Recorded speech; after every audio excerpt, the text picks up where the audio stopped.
வணக்கம் நண்பர்களே. எனது பெயர் சொர்ணராஜ். பிரிவு அலுவலர் ஓய்வு, தலைமைச் செயலகம். 2016, 2017, 2019 இந்த வருஷங்களில் கவர்மெண்ட் சர்வெண்ட்ஸ் ஸ்ட்ரைக் பண்ணாங்க. அதில் கிட்டத்தட்ட 29 நாள் மொத்தமாக வரும். 2016, 2017, 2019 அரசு ஊழியர்கள் ஸ்ட்ரைக்கில் ஈடுபட்ட நாட்கள் 29 நாள். இந்த 29 நாளையும் டியூட்டியாக ட்ரீட் பண்ணணும் அப்படின்னு சொல்லி 13/10/2021 ஹெச்ஆர்எம் டிபார்ட்மெண்ட் ஒரு ஜிஓ இஷ்யூ பண்ணுறாங்க. இப்போ அதன் தொடர்ச்சியாக ஸ்கூல் எஜுகேஷன் டிபார்ட்மெண்ட்டில் இப்போ ஒரு சர்க்குலர் இஷ்யூ பண்ணியிருக்காங்க. அந்த ஜிஓவை பேஸ் பண்ணி 2016, 2017, 2019 யாரெல்லாம் ஸ்ட்ரைக்கில் ஈடுபட்டாங்களோ அவங்களையெல்லாம் சஸ்பெண்ட் பண்ணியிருந்தாலோ அல்லது அவங்க மேலே கிரிமினல் ஆக்ஷன் எடுத்திருந்தாலோ அது எல்லாமே ட்ராப் பண்ணணும். அதே மாதிரி அவங்களுடைய அந்த ஸ்ட்ரைக் பீரியடை டியூட்டி பீரியடாக ட்ரீட் பண்ணணும் அப்படின்னு சொல்லி ஸ்கூல் எஜுகேஷன் டிபார்ட்மெண்ட்டில் லேட்டஸ்ட்டாக ஒரு சர்க்குலர் இஷ்யூ பண்ணியிருக்காங்க. சரி, இப்போ அந்த சர்க்குலரை பேஸ் பண்ணி அல்லது அந்த ஹெச்ஆர்எம் டிபார்ட்மெண்ட் 2021 இஷ்யூ பண்ண அந்த அரசு ஆணையை அடிப்படையாக வச்சு சம்மந்தப்பட்ட கவர்மெண்ட் சர்வெண்ட்டோட அந்த ஸ்ட்ரைக் பீரியடை ரெகுலேட் பண்ணி இருக்கணும். இப்போ அதை ரெகுலேட் பண்ணாமல் சில டிபார்ட்மெண்ட்டில் இருக்கிறதுனால தான் இப்போ ஸ்கூல் எஜுகேஷன் டிபார்ட்மெண்ட்டில் அந்த சர்க்குலரை இஷ்யூ பண்ணியிருக்கிறாங்க. இப்போ இந்த ஸ்ட்ரைக் பீரியடை ரெகுலேட் பண்ணதுக்கு அப்புறம் அதன் தொடர்ச்சியாக என்னென்ன வேலைகள் இருக்குது அப்படிங்கிறத நம்ம பார்க்கணும். ஏன்னா சில ஆஃபீஸில் டியூட்டி பீரியடாக ட்ரீட் பண்ணி ஆர்டர் இஷ்யூ பண்ணிடுவாங்க. அதனுடைய ஃபாலோ அப் ஆக்ஷன் எதுவுமே இல்லாமல் இருக்கும். அதை அந்தந்த இண்டிவிஜுவல் கவர்மெண்ட் சர்வெண்ட்டு தான் அதன் மூலம் அவங்களுக்கு என்னென்ன கிடைக்கணும் அப்படிங்கிறத கவனித்து ஒவ்வொரு இஷ்யூவையும் செட்டில் பண்ணிக்கணும். இப்போ அந்த ஸ்ட்ரைக் பீரியடை நோ ஒர்க் நோ பே அப்படிங்கிற கான்செப்டில் அன்ஆத்தரைஸ்டு ஆப்சண்ட் அப்படின்னு தான் வச்சுருந்துருப்பாங்க. இப்போ அந்த டியூட்டி பீரியடாக ட்ரீட் பண்ணும்போது அவங்களுக்கு அந்த 29 நாட்களுக்கான சம்பளம் கிடைக்கணும். இப்போ அதுக்கான டிஏ அந்த பீரியடில் என்ன இருந்துச்சு அப்படிங்கிறத கரெக்டாக பார்த்து டிஏயில் அரியர் வர வேண்டி இருந்துச்சுனாக்கும் அதையும் சேர்த்து வாங்கணும். இது ஒன்று. அடுத்தது இந்த பீரியடை அன்ஆத்தரைஸ்டு ஆப்சண்ட் அப்படின்னு கருதி டியூட்டி பீரியடாக கொண்டு வராதனால சிலருடைய இஎல் அக்கௌண்ட்டில் அந்த பீரியடை சர்வீஸ்லேருந்து கழிச்சிட்டு அவருடைய இஎல் அக்கௌண்ட்லேயும் குறைவு பண்ணியிருப்பாங்க. இப்போ அந்த பீரியட் எல்லாமே டியூட்டி பீரியடாக மாறுறதுனால அவங்களுடைய லீவ் அக்கௌண்ட்டில் கிரெடிட் கொடுக்க வேண்டி இருக்கும். இதையும் செக் பண்ணணும். அடுத்தது சில பேருக்கு இந்த அன்ஆத்தரைஸ்டு பீரியடு அப்படிங்கிறதுனால இன்க்ரிமெண்ட் டேட்டு தள்ளி போட்டிருப்பாங்க. இப்போ 2016 ஒரு 10 நாள் அவங்களுக்கு இந்த ஸ்ட்ரைக் பீரியடு 10 நாளாக இருந்திருந்தால் அது அன்ஆத்தரைஸ்டு ஆப்சண்ட் அப்படின்னு சொல்லி முறைப்படுத்தாமல் இருந்திருந்தால் அவங்களுடைய இன்க்ரிமெண்ட் பீரியடும் 10 நாள் தள்ளி போயிருக்கும்.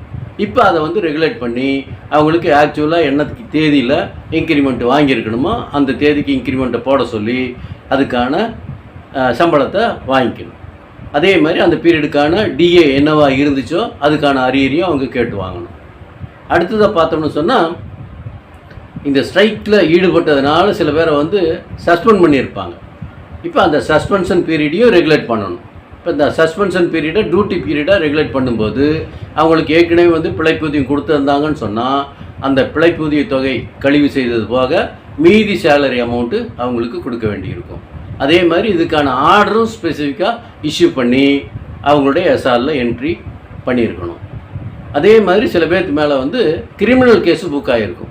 அதெல்லாமே சம்மந்தப்பட்ட காவல்துறையிலிருந்து அந்த எஃப்ஐஆர் கேன்சல் ஆகிடுச்சுன்னு சொல்லி அதுக்கான ஆர்டரை வாங்கி அவங்க மேலே குற்ற வழக்குகள் எதுவும் இருக்குதுன்னு சொன்னால் அதை ட்ராப் பண்ணி ப்ராப்பராக ஆர்டர்லாம் இஷ்யூ பண்ண வேண்டியிருக்கும்.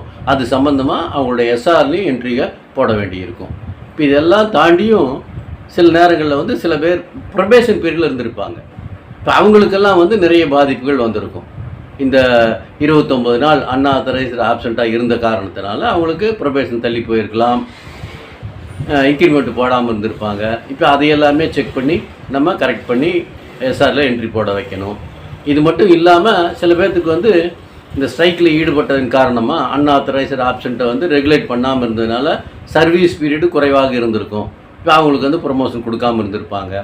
அதே மாதிரி அவங்க மேலே 17B ஏதாவது சார்ஜஸ் பெண்டிங் இருந்திருக்கும், சஸ்பென்ஷனில் இருந்திருப்பாங்க, கிரிமினல் கேஸ் பெண்டிங் இருந்திருக்கும். இதன் காரணமாக அவங்களுக்கு வந்து பதவி உயர்வு மறுக்கப்பட்டிருக்கும். இப்போ அந்த மாதிரியான சிச்சுவேஷனில் அவங்களுடைய ஜூனியர்லாம் எந்த தேதியில் ப்ரொமோட் ஆனாங்களோ அந்த தேதியில் அவங்களுக்கு ப்ரொமோஷன் கொடுக்கணும். எந்த இயரில் அவங்கெல்லாம் ப்ரொமோஷன் வாங்கினாங்களோ அந்த இயர் பேனலில் அவங்க பேரெல்லாம் கொண்டு போய் சேர்க்கணும். அப்புறம் அந்த தேதியிலிருந்து அவங்களுக்கு அந்த பதவி உயர்வு பணியிடத்தில் வந்து ஃபிக்ஸேஷன் ஆர்டர் போட்டு அதுக்கான அரியர்லாம் வந்து அடிப்படை விதி 27 ரூலிங் 17 படி அவங்களுக்கெல்லாம் மானிட்டரி பெனிஃபிட் வாங்கி கொடுக்கணும். இது எல்லாம் ஒவ்வொரு இண்டிவிஜுவலும் கவனத்தில் வச்சுக்கிட்டு அவங்கவுங்களுக்கு எதெல்லாம் ரெக்டிஃபை பண்ணணும் அப்படிங்கிறத ரெப்ரசன்டேஷனாக கொடுத்து சம்மந்தப்பட்ட எஸ்டாப்ளிஷ்மெண்ட் செக்ஷன்லேருந்து சம்மந்தப்பட்ட ஆர்டர்களை வந்து வாங்கிக்கிறது நல்லது. அதே மாதிரி இதுக்கெல்லாம் எஸ்ஆரில் என்ட்ரி போட்டுட்டாங்களா அப்படின்னு செக் பண்ணுறது அதை விட ரொம்ப முக்கியமான விஷயமாக நம்ம பார்க்கணும். அதே மாதிரி இந்த ஸ்ட்ரைக் பீரியடை கணக்கில் வச்சுக்கிட்டு ஸ்ட்ரைக்கில் கலந்துக்கிட்டாங்க அப்படிங்கிறத வச்சுக்கிட்டு சில பேர்த்த வந்து ட்ரான்ஸ்ஃபர் பண்ணியிருப்பாங்க. இப்போ அவங்களையெல்லாம் வந்து திருப்பி அந்த ஸ்ட்ரைக் பீரியடுக்கு முன்னாடி எங்கே இருந்தாங்களோ அதே இடத்துக்கு திருப்பி ரீபோஸ்டிங் கொடுக்கணும் அப்படின்னு அந்த ஜிஓவில் சொல்லியிருப்பாங்க. இப்போ அந்த மாதிரி சில பேர்த்துக்கு அனுகூலமாக திருப்பி அவங்க ஏற்கனவே எங்கே வேலை பார்த்தாங்களோ அந்த இடத்த வாங்கிட்டு வரணும் அப்படின்னு சொன்னாங்கன்னா அதுக்கான ரெப்ரசன்டேஷனும் அவங்க வந்து கொடுத்து அவங்க பழைய இடத்துக்கே வந்து ட்ரான்ஸ்ஃபர் வாங்கிட்டு வந்துடலாம். இப்போ இது வந்து அவங்களுக்கு மட்டும் நம்ம பார்க்க முடியாது. இது ஸ்ட்ரைக் பீரியடில் போயிட்டு எந்த பீரியடாக இருந்தாலும் சரி, இதுக்கு முன்னாடி நடந்த காலகட்டமாக இருந்தாலும் சரி, இனி வரும் காலங்களில் இந்த மாதிரியான ஒரு ஆர்டர் போடுறாங்க. அதாவது ஸ்ட்ரைக்கில் கலந்துக்கிட்டதுக்காக நோ ஒர்க் நோ பே அப்படின்னு சொல்லி அன்ஆத்தரைஸ்டு ஆப்ஷன் அப்படின்னு நமக்கு வந்து முறைப்படுத்தப்படாத காலம் எதுவும் இருக்குதுன்னு சொன்னால் பின்னாடி தேதியில் கவர்மெண்ட்டில் அதையெல்லாம் டியூட்டி பீரியடாக ட்ரீட் பண்ணணும் அல்லது எலிஜிபிள் லீவாக ட்ரீட் பண்ணி ஆர்டர் ரிசீவ் பண்ணணும் அப்படின்னு ஆர்டர் ரிசீவ் பண்ணாங்கன்னா அதை ஒட்டி நம்ம வந்து நமக்கு என்ன இழப்பு ஏற்பட்டது அப்படிங்கிறத சரியாக பார்த்து ஒவ்வொரு ஸ்டேஜ்லேயும் நமக்கு எந்த விதத்தில் பாதிப்பு வந்துச்சு அப்படிங்கிறத நம்ம குறித்து அது சம்மந்தமான ரெப்ரசன்டேஷனை கொடுத்து அதுக்கான ரெக்டிஃபிகேஷன் ஆர்டர் எல்லாமே நம்ம வாங்கிக்கிட்டால் தான் நமக்கு எந்த பாதிப்பும் இல்லாமல் இருக்கும். ஏன்னு சொன்னால் எஸ்டாப்ளிஷ்மெண்ட் செக்ஷனை பொறுத்த வரைக்கும் ஒவ்வொருத்தருக்கும் என்ன பாதிப்பு அப்படின்னு பார்க்க மாட்டாங்க.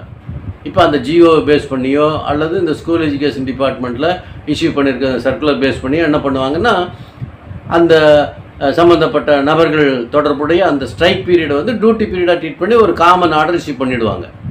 அதுக்கப்புறம் அந்த இண்டிவிஜுவலுக்கு வந்து சம்பளத்தை வாங்கி கொடுக்கணுமா, டிஆர்இஆர் வாங்கி கொடுக்கணுமா, இன்க்ரிமெண்ட் டேட்டு மாற்றி ஆர்டர் இஷ்யூ பண்ணணுமா, இப்படிங்கிறத பற்றியெல்லாம் ஒவ்வொரு இண்டிவிஜுவல் கேஸை பற்றியும் அவங்க பார்த்துட்டு இருக்க மாட்டாங்க.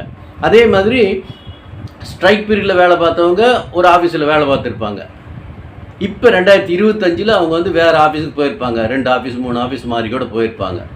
இப்போ அந்த பழைய ஆஃபீஸில் என்ன நடந்துச்சு, அதை எப்படி ரெக்டிஃபை பண்ணாங்க அப்படிங்கிறது இப்போ இருக்கிற ஆஃபீஸில் தெரியாமல் இருக்கலாம்.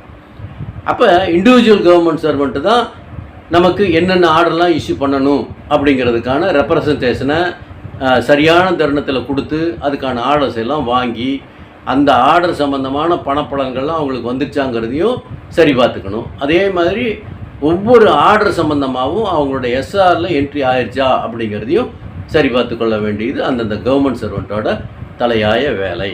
இதை கவனத்தில் வச்சுக்கணும் அப்படிங்கிறதுக்காக தான் இந்த வீடியோ. நன்றி, வணக்கம்.